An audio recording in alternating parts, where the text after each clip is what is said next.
Ayan. Oh, Mami, ano naman ang birthday wish mo? Para kay Ma'am Jonah.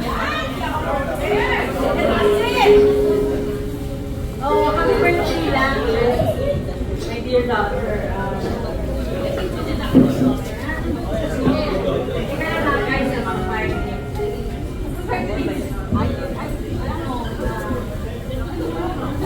Hindi, wish ko lang sa kanya kasi nagkaroon siya ng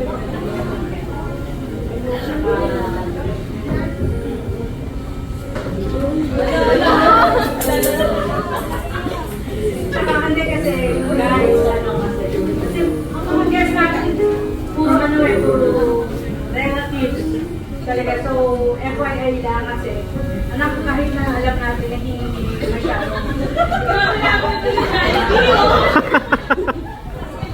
Kahit hindi masyadong happy yung marriage niya, or ko lang kayo. Sana makahanap ka ng ibang bagay. Hindi na ako ibang bagay na pwede na ako masaya sa'yo. At saka in the future,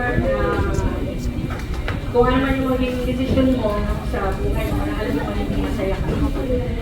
101 support kami. 101 support kami sa'yo. Of course!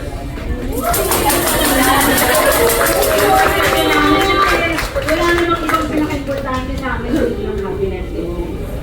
Tsaka siguro ito rin yung time para. Kasi you know, thank you is never will be enough para sabihin kung gaano kami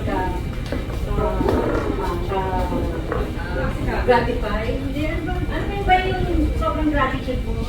Appreciate ko sa English. Sige, basta yun. Yung debt of gratitude. Grateful, yeah. Hindi ko kasi namin mag-explain.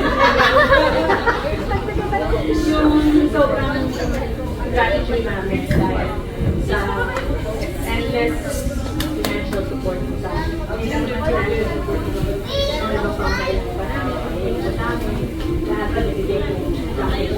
Hindi ka nagsasawa. All these years, simula ng ewan ko ilang taon ka pa lang noon. So ngayon 40 ka na. Siyempre tama yung sabi dito ako mo na dapat minsan isipin mo rin yung sarili. Hindi yung buong ako. Pero patalo mo pa rin ako mga.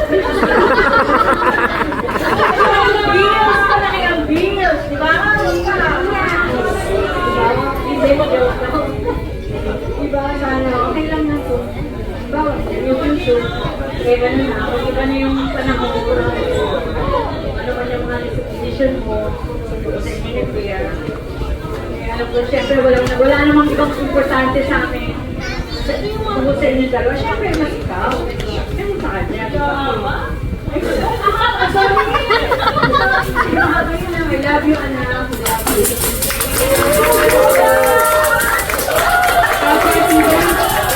Pag-birthday, hindi pa siya prepare na.